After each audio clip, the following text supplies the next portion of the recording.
దిశ police స్టేషన్లను దిశ యాప్లను నిర్వీర్యం చేసి రాష్ట్రాన్ని అత్యాచార ఆంధ్రప్రదేశ్గా మార్చారని వైసీపీ మహిళా విభాగం నేత జమ్మలమడక నాగమణి తీవ్ర వ్యాఖ్యలు చేశారు.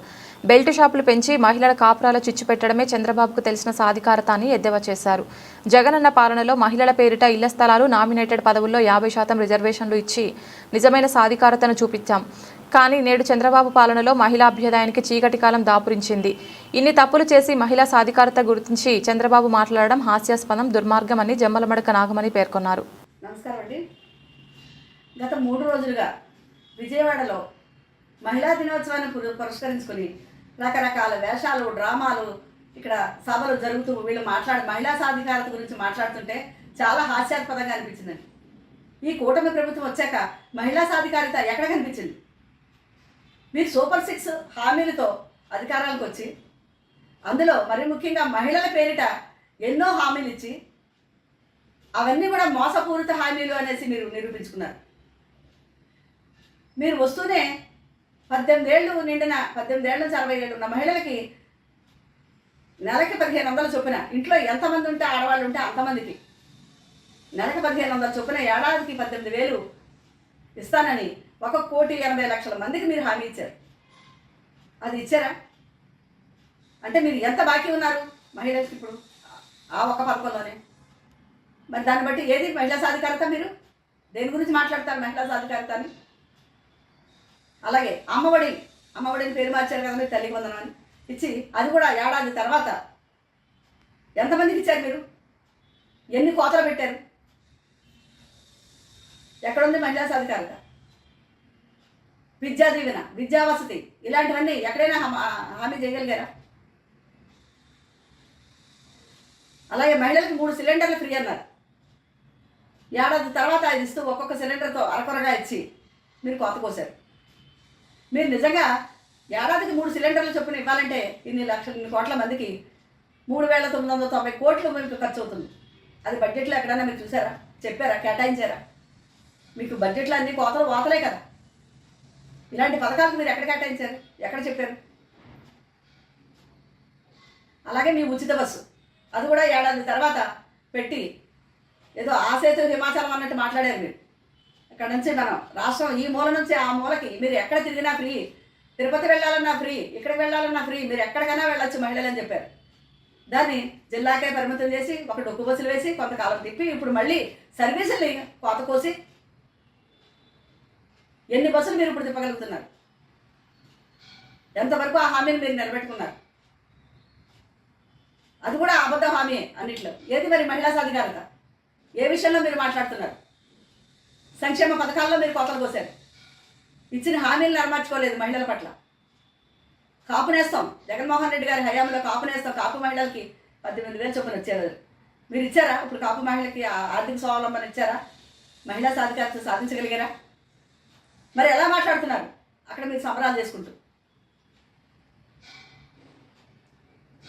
దిశ యాప్, దిశ పోలీస్ స్టేషన్లని ఎంతో గొప్పగా మహిళల పట్ల రక్షణగా జగన్మోహన్ గారు ఏర్పరిచిన దిశ యాప్ని కానీ, దిశ పోలీస్ స్టేషన్లు కానీ ఇవన్నీ మీరు నిర్వీర్యం చేశారు. నిర్వీర్యం చేసి మహిళల పట్ల ఎంత దారుణాలు జరుగుతున్నాయి, ఎన్ని హత్యలు, అత్యాచారాలు జరుగుతున్నాయి. హత్య ఆంధ్రప్రదేశ్గా తయారు చేశారు. మహిళలకు రక్షణ లేని ఆంధ్రప్రదేశ్గా తయారు చేశారు. ఏది మరి మహిళా సాధికారత? మహిళా సాధికారత అని చెప్పుకోవడానికి ఒక్క జగన్మోహన్ రెడ్డి గారికి హక్కు ఉంది. ఎందుకంటే ఆయనకి అధికారంలోకి వచ్చిన దగ్గర నుంచి కూడా మహిళల పట్ల ఎంత గౌరవంగా ఉన్నారు. ఏ పథకం ఇచ్చినా మహిళ పేరిటే,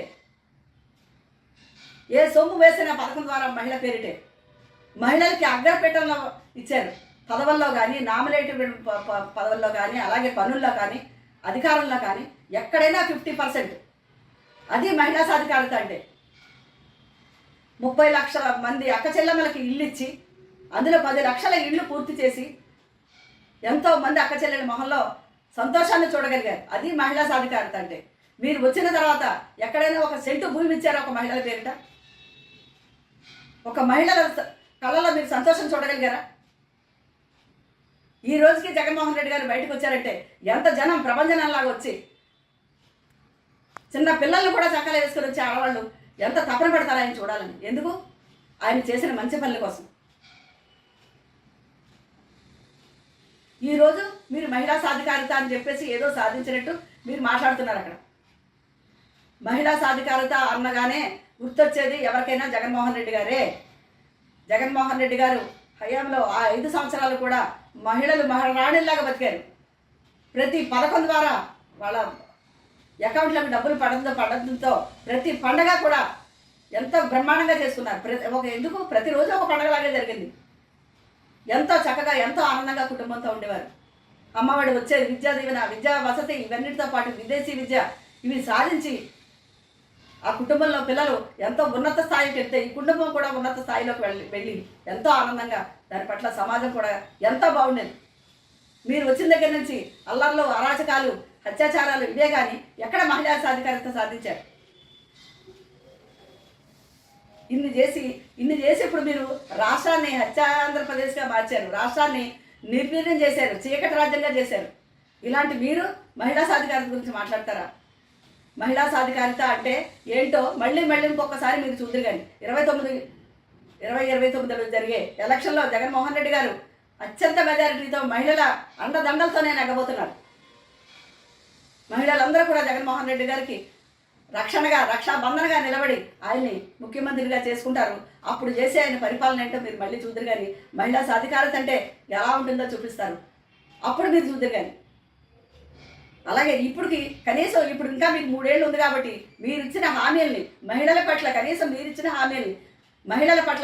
హామీల్ని నెరవేర్చాలని, అప్పుడు మీరు మహిళా సాధికారత గురించి మాట్లాడడానికి కొంచెమైనా అవకాశం ఉంటుందని, ఆ మహిళలకి న్యాయం చేయాలని ఒక మహిళగా మిమ్మల్ని కోరుకుంటూ వాళ్ళకి అన్ని విధాలుగా రక్షణ కల్పించాలని మహిళకని కోరుకుంటూ వేడుకుంటున్నాం.